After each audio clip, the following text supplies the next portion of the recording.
তাকে যখন বলা হয় মসজিদে এসো, সে বলে পরে। লিখে দে কবে কতদিন বাঁচবি রে তুই, লেখ। এই ছেলে লেখ। হাসতেছেন হাসতেছেন। ইন্না লিল্লাহি। সে বলে পরে।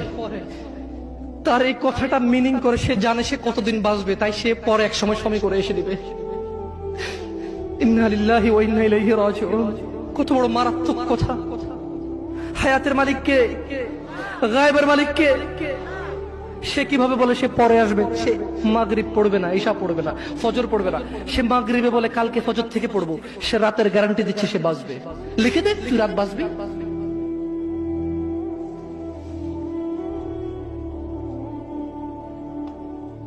আল্লাহ ক্ষমা করুক এরকম মাদের যারা তাদের ছেলেকে দাঁড়িয়ে রাখতে দেয় না।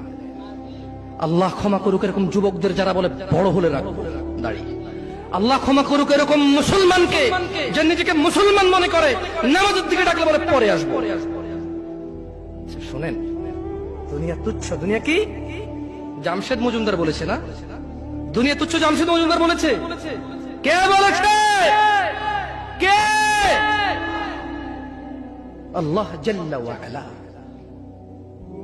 রব্বুস সামাওয়াতি ওয়াল আরদ, যিনি জমিন এবং আকাশের মালিক, তিনি বলেছে দুনিয়া তুচ্ছ, খেল তামাশার বস্তু।